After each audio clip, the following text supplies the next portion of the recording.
Glória a Deus. Se tiver com a sua Bíblia aí, já abre lá em capítulo 13 de Hebreus. Glória a Deus. Quem for abrindo aí, vai dando aquele glória. Aleluia.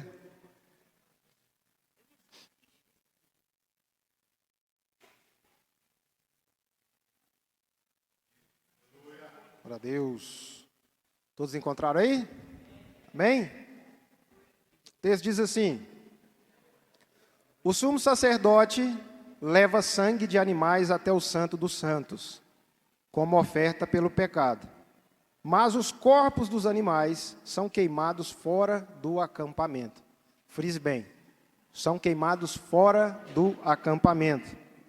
Assim, Jesus também sofreu fora das portas da cidade, para santificar o povo por meio do seu próprio sangue. Portanto, saiamos até ele, fora do acampamento, suportando a desonra que ele suportou. Pois não temos aqui nenhuma cidade permanente, mas buscamos a que há de vir. Amém? E o texto continua assim: por meio de Jesus, portanto, ofereçamos continuamente a Deus um sacrifício de louvor, que é fruto de lábios que confessam o seu nome. Glória a Deus. Meus queridos, estar reunido como igreja é um privilégio. Fazer parte do corpo de Cristo é um privilégio nosso. E este lugar é um lugar muito importante para cada um de nós. Esse é o lugar onde que Deus forja o seu caráter, o meu caráter. É onde Deus aperfeiçoa a nossa vida. É onde Deus faz com que a gente aprenda a se relacionar com as pessoas. É onde Deus faz muitas vezes que a gente tem que perdoar, exercer a piedade. E é um lugar que nós devemos buscar todos os dias que possível estar na presença do Senhor. O capítulo 10 de Hebreus diz que para que a gente não deixe de congregar como alguns costumam fazer, mas que a gente continue a congregar. É neste lugar, irmãos, que o Senhor nos forja. É nesse lugar que eu e você é preparado para a guerra. Esse aqui é um quartel-general que Cristo é o comandante sobre todos nós. E Ele nos aperfeiçoa a cada dia. É de extrema importância que a gente entenda a realidade de congregar e esse chamado tão importante. Só que por outra maneira, como o texto nos diz também, de igual maneira, é muito importante que a gente saia do acampamento, que a gente saia para pregar, que a gente saia para anunciar. O texto ele é enfático em dizer: Cristo, Ele morreu fora dos muros de Jerusalém. Cristo, Ele sofreu, e Ele já estava apontando para que a sua salvação fosse aquela que alcançasse fora dos muros de Jerusalém. Ele já apontava para a sua obra redentora de forma universal e global. Aleluia! E o autor nos chama essa atenção para que a gente então tenha, como Cristo teve, essa atenção a estar pregando. E muitas vezes, irmãos, quando a gente recebe uma oportunidade de pregar, muitas vezes a gente tem tantos temas no coração, não é verdade? Tantas coisas que a gente gostaria de pregar, mas o Espírito Santo é que conduz a obra. É Ele que traz para nós o que nós precisamos nesse momento. E nós precisamos entender como igreja que nesses últimos dias nós precisamos despertar para que a gente possa sair da cidade, para que a gente possa anunciar além dos muros de Jerusalém. Aleluia! Irmãos, é tremendo o que o Senhor fará através daquele que se dispõe a levar a mensagem. Muitas vezes a gente tem no nosso coração que a gente se sente impotente. Muitas vezes a gente pensa que não tem a teologia necessária, a gente não tem um conhecimento necessário. Mas, irmãos, aquele que habita em nós sabe todas as coisas. É um engano a gente pensar que a gente não está pronto o suficiente. Eu não estou desestimulando buscar se aperfeiçoar, mas Deus te chamou, e o que Ele colocou dentro de você é valioso. É interessante porque o próprio louvor hoje diz que nós somos vasos de barro. E é interessante essa analogia porque o vaso de barro ele é muito frágil. Só que ele possui um espaço a ser preenchido. E esse espaço foi preenchido pelo Espírito Santo. Ao mesmo tempo está sinalizando que nós somos tão frágeis, mas possuímos algo tão valioso dentro de nós. Algo que vai impactar as nações, impactar vidas. Algo que vai fluir através de nós e encontrar aqueles corações que precisam de uma palavra, que precisam conhecer esse Deus, que salva, que cura, que batiza e que leva para o céu. Aleluia! É neste lugar, irmão, que a gente deve estar. Na dependência de Deus, sendo forjado no lugar onde Ele nos chamou e ao mesmo tempo indo para a batalha. Porque nós estamos em guerra. O reino das trevas, irmãos, ele não brinca. Eles estão a todo vapor, maquinando, planejando. E nós, como igreja do Senhor, nós somos a luz que é colocado no candeeiro para que ilumine toda a casa. Nós precisamos manifestar o reino, irmãos, além dos muros de Jerusalém. Quem está me entendendo? Levanta a mão. Glória a Deus. E é interessante porque estava fazendo uma analogia hoje, e lá na China, há mais ou menos uns quase 2000 anos atrás, existia ali, perto do mar, uns templos, e esses templos eram saqueados continuamente. Os piratas, saqueadores, chegavam lá, tinham os monges, eles eram muito fracos. Então eles perdiam tudo, perdiam as suas mercadorias, perdiam as suas riquezas, porque eles só exercitavam a mente. Eles eram sábios no conhecimento humano, eles eram sábios nas coisas da terra, mas eles não estavam treinando o seu corpo. Então eles passaram por grandes momentos de aflição. Em dado momento eles começaram a entender que eles precisavam também treinar o corpo. Eles começaram a se exercitar, eles começaram a treinar, e eles começaram a também ficar em boa forma. E nesse momento eles começaram então a impedir que os saqueadores entrassem dentro dos templos. É interessante porque eles treinavam para se proteger dentro do muro. E a gente tem que se aperfeiçoar para ir além do muro, para ir além das muralhas. Muitas vezes o nosso coração olha para o horizonte, olha para aquilo que Deus tem para fazer na nossa vida, e a gente fala: meu Deus, será que eu vou conseguir? Será que realmente eu estou no lugar que Deus quer que eu esteja? E a gente começa devagar, e a gente começa a procurar tantas coisas, irmãos, para trazer um impedimento para que a gente não vá. Porque, meu irmão, se você analisar, o maior tempo que nós temos na nossa vida é fora das muralhas, é junto das pessoas, é junto daqueles que precisam. O reino precisa ser manifestado com poder, com autoridade. Cristo, ele precisa ser evidenciado na nossa vida, meu irmão. Glória a Deus. Glória a Deus, meu querido.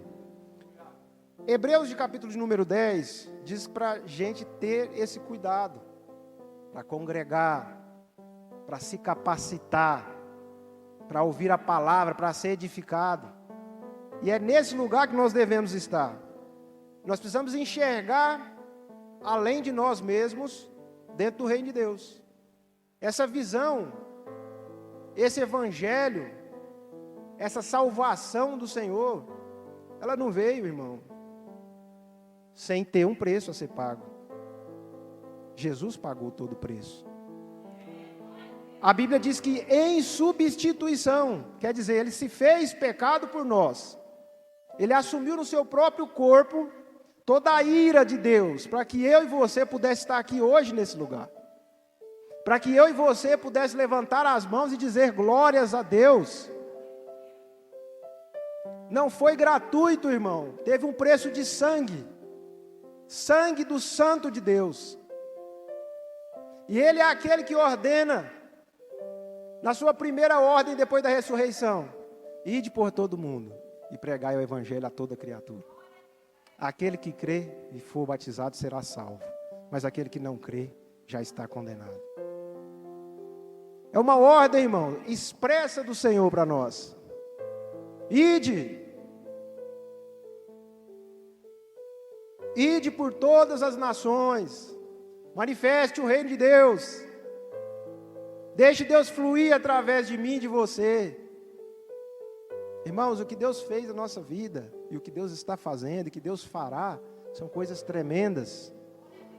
O nosso coração tem que estar tão cheio de Deus, a ponto que você não consegue reter para si, você transborda.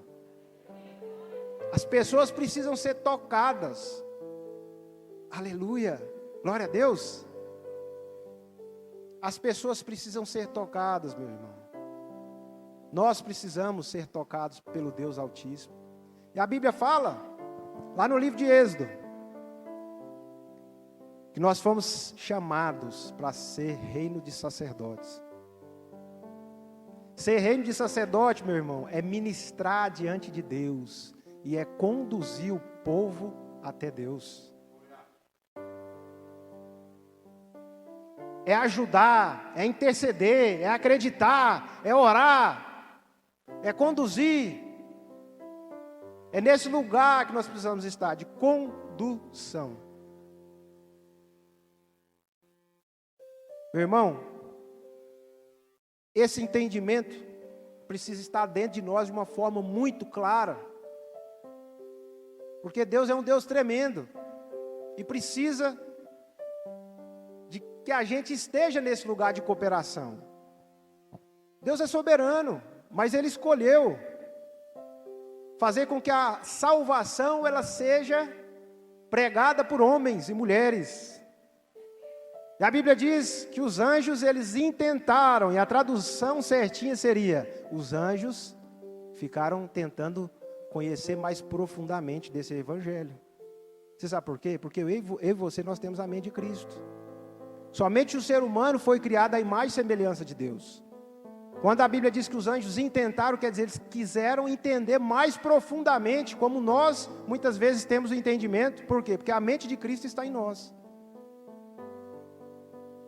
Deus ele nos leva a estar, sabe, mediante o Espírito Santo ele perscruta o coração de Deus. Ele traz para nós aquele que está no coração do Senhor, aquele que é de mais, sabe, profundo. Ele vai forjando em nós o caráter de Cristo. É esse ajudador, esse Deus maravilhoso. Amém? Glória a Deus. Se você tiver com a tua Bíblia aí, abre em Romanos capítulo 10, versículo de número 13. Romanos 10, 13.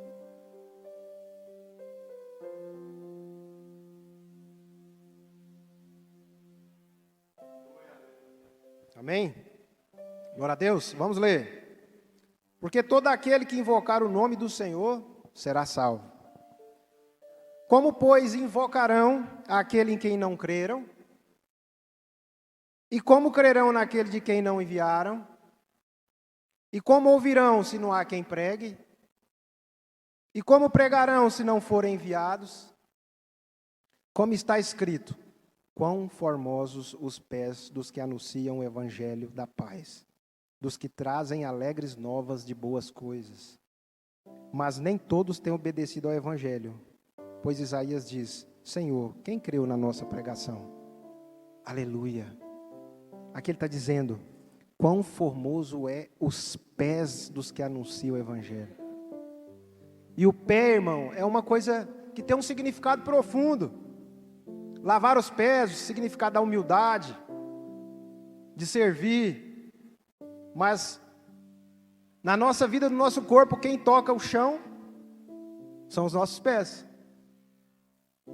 E o entendimento sobre os pés é que quão formoso são os pés dos que anunciam o evangelho.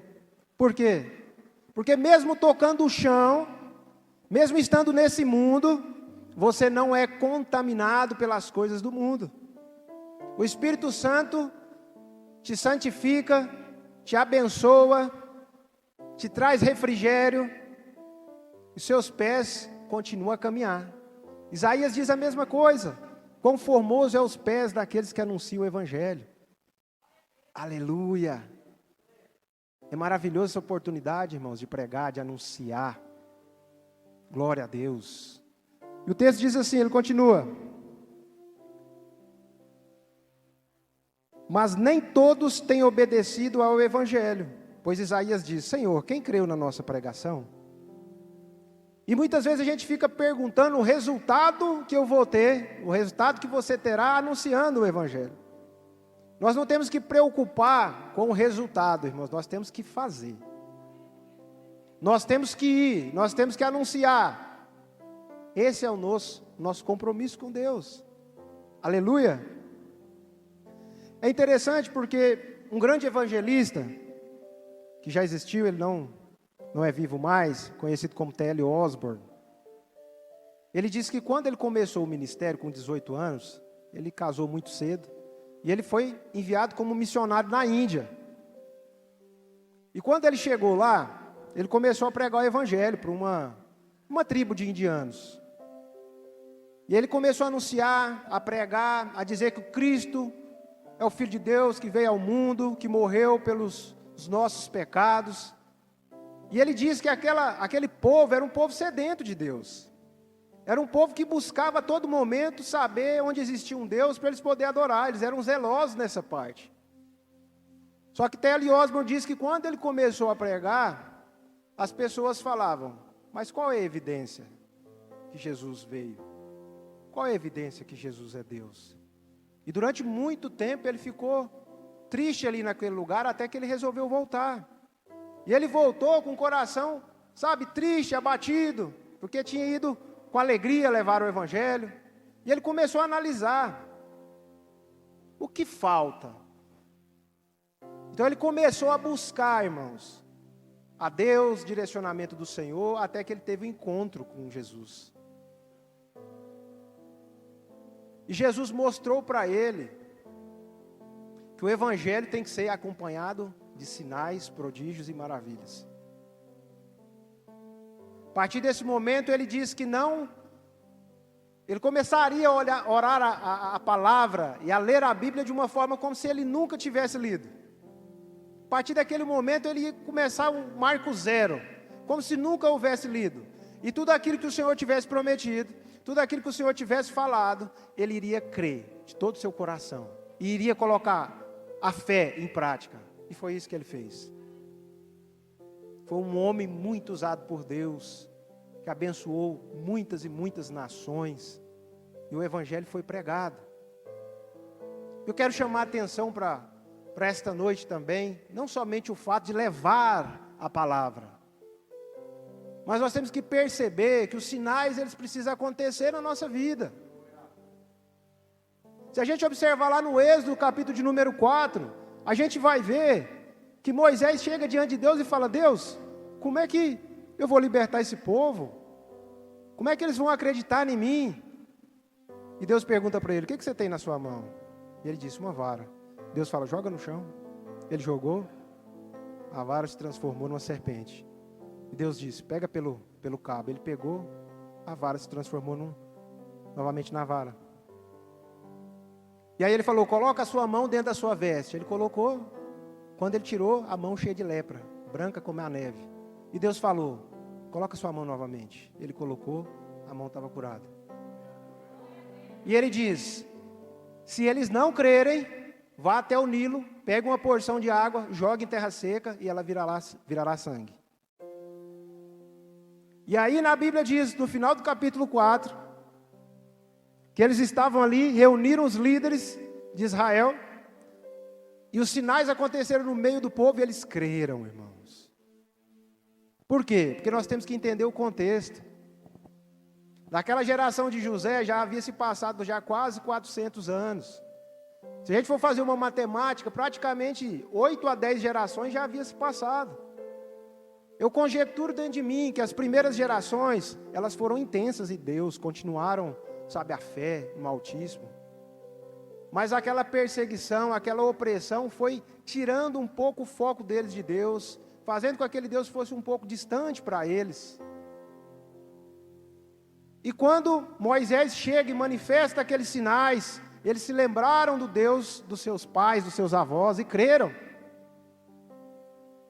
Desde o Velho Testamento, a Velha Aliança, nós percebemos os sinais acompanhando o povo de Deus, Deus se manifestando. A diferença é que Deus nunca precisou provar que Ele é Deus, mas Ele sempre se revelou. Ele sempre se revelou. No capítulo 6 de João, a Bíblia diz que Jesus estava ali fazendo prodígios, sinais e maravilhas, e uma multidão o seguia. Às vezes a gente não tem percepção do que é uma multidão. Uma multidão, irmãos, é tantas pessoas que muitas vezes você não vê o fim.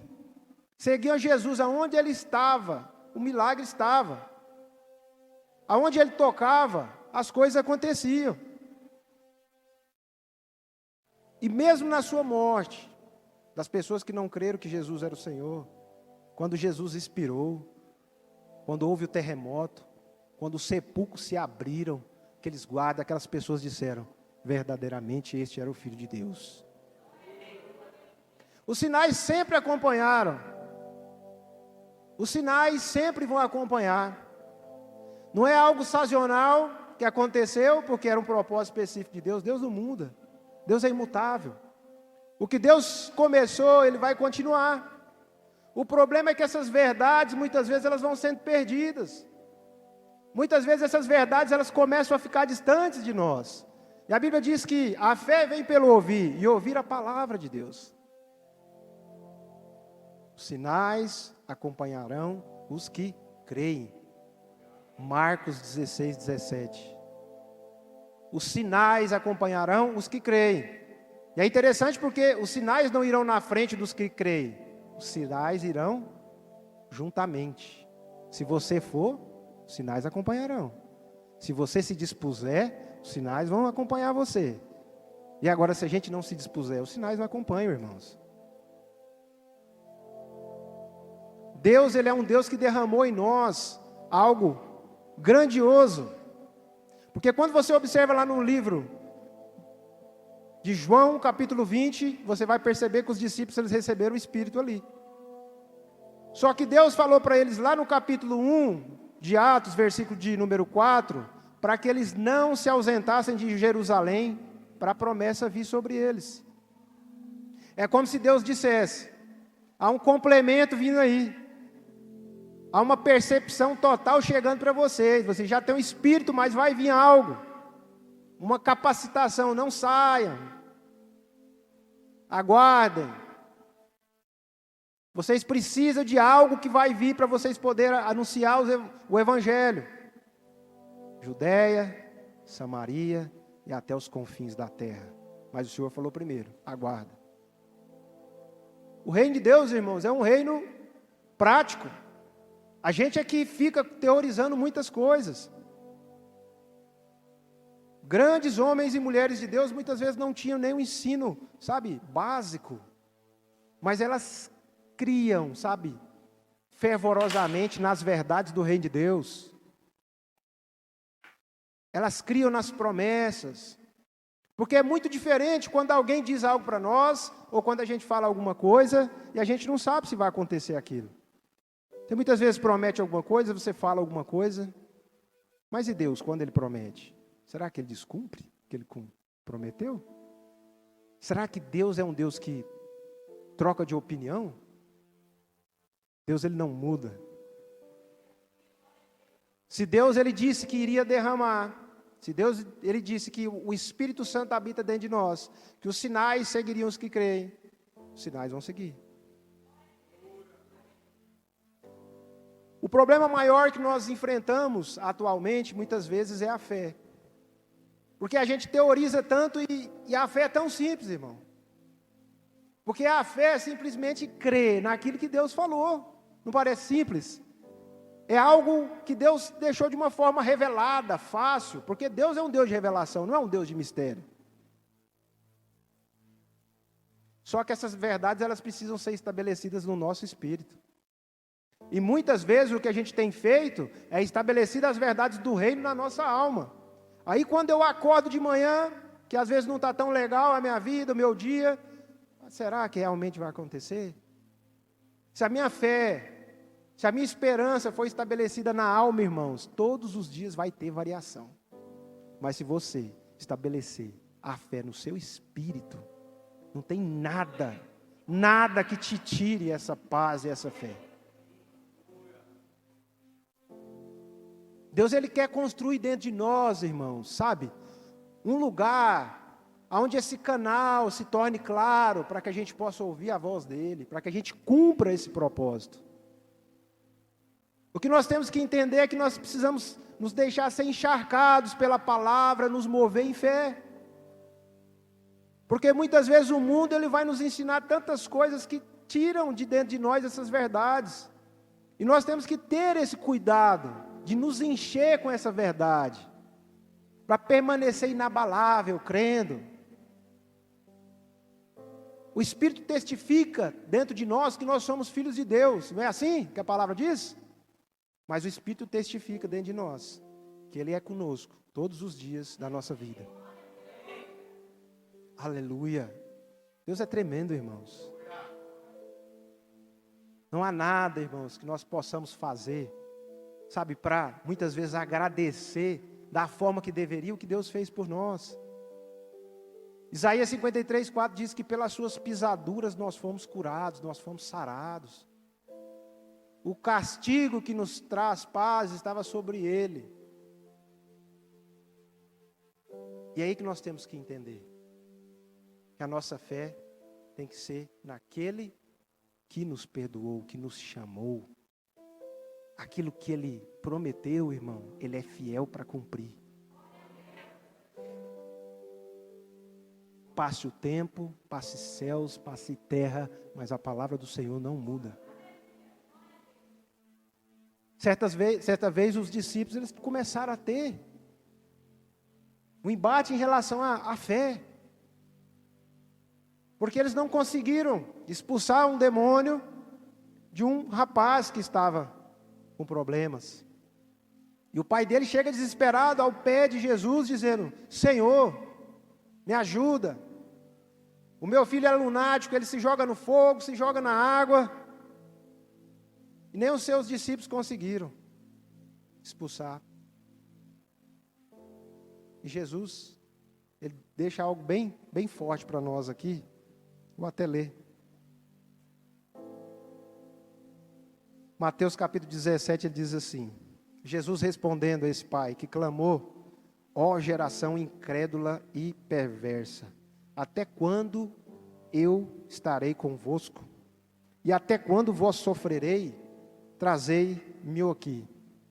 Jesus estava dizendo o seguinte para os discípulos: há tanto tempo vocês estão comigo, há tanto tempo vocês viram isso acontecer, vocês perceberam, vocês entenderam, e às vezes não tiveram a fé necessária agora. Esse diz assim: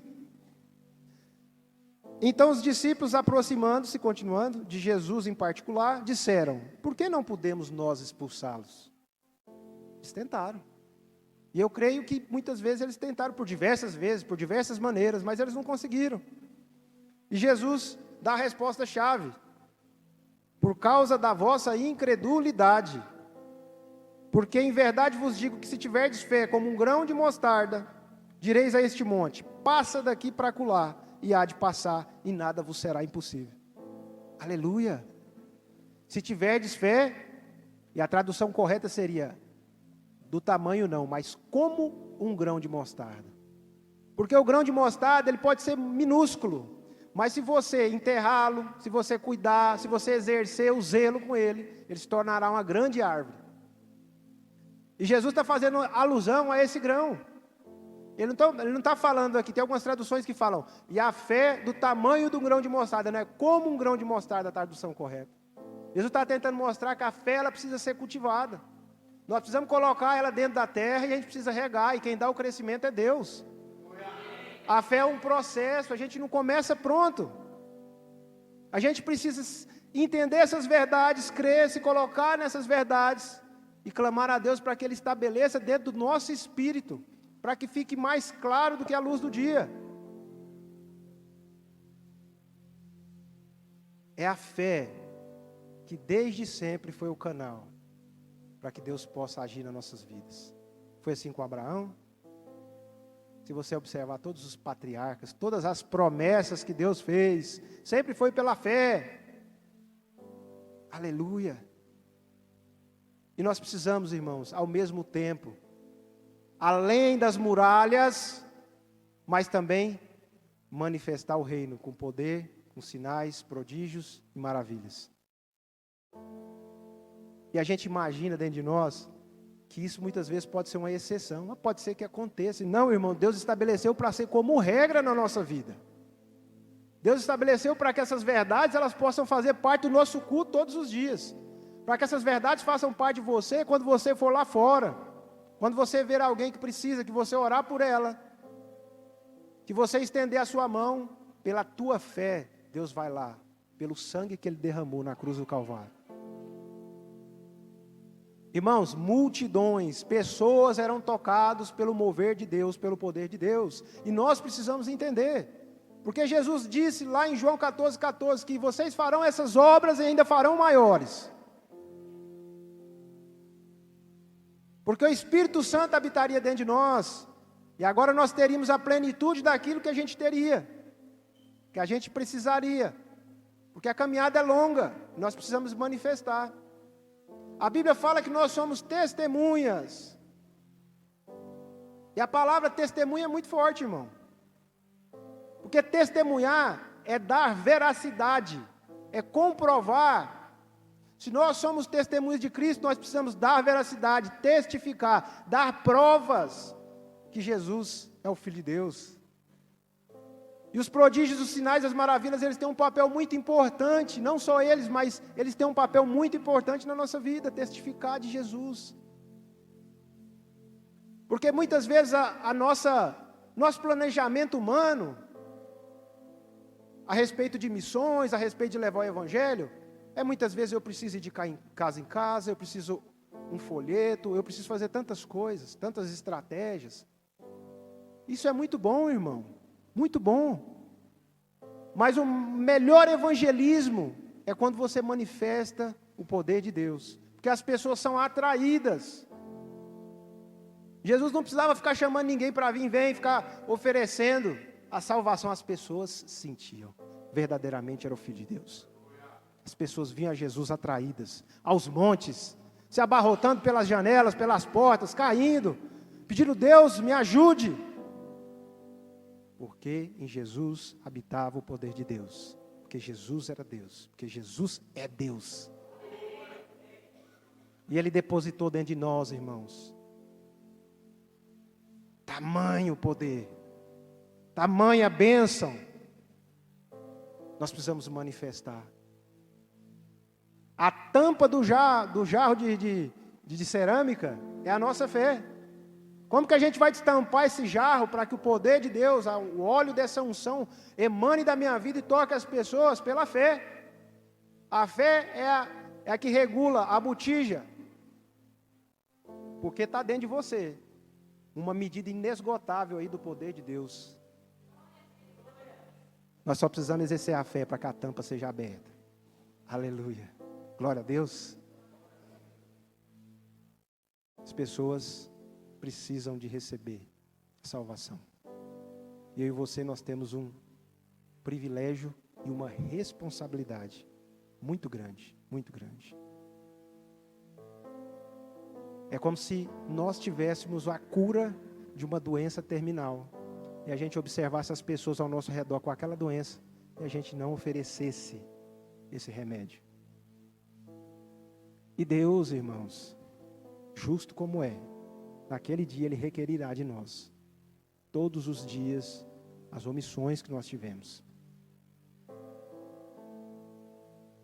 Mas Ele quer, irmãos, nesses últimos dias, levantar um povo que se move pela fé. Um povo que crê nas suas verdades, que Ele mesmo estabeleceu. Um povo que não vai ligar para status, não vai ligar para nada, irmãos. eu clamo a Deus e oro para que esse dia chegue, onde nada mais importará, só Ele. Onde nada mais fará sentido, somente o céu. Irmãos, nós estamos chegando num tempo, o poder de Deus está se movendo, há um avivamento chegando para nossas vidas. E cabe a nós, mesmo não percebendo visualmente esse avivamento de uma forma coletiva, mas esse avivamento tem que vir dentro de mim primeiro. Deus, Ele sempre usou pessoas que se interessavam. Deus, Ele sempre usou pessoas que muitas vezes eram do campo, pessoas iletradas, pessoas que não tinham nada, mas tinha uma coisa: fome e sede pelo céu. Fome e sede pela pessoa do Senhor Jesus. Oravam continuamente, jejuavam continuamente, e Deus, ao longo do tempo, iria honrando essas pessoas. Quantos reavivamentos nós tivemos? Quanto poder de Deus manifestado? Eu creio que isso é permanente, irmãos, desde que a gente se coloque neste lugar. Deus, Ele quer fazer com que a gente chegue num outro lugar, na quarta dimensão, onde a gente consiga alterar essa dimensão palpável mediante a fé, mediante a oração. Eu quero estar nesse lugar, irmão. Quem quer estar nesse lugar também? Glória a Deus. Aleluia. E Deus, Ele nos chama, irmãos, para um lugar mais profundo com Ele. Um lugar de crer na Sua palavra, naquilo que Ele deixou para nós. É algo precioso. Não foi dado de graça. Custou sangue. Sangue do nosso Senhor. Se coloca de pé.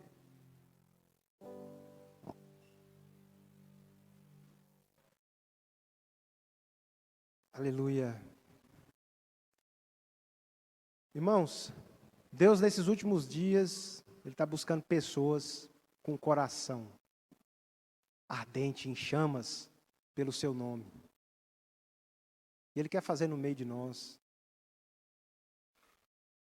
Quero convidar aqui na frente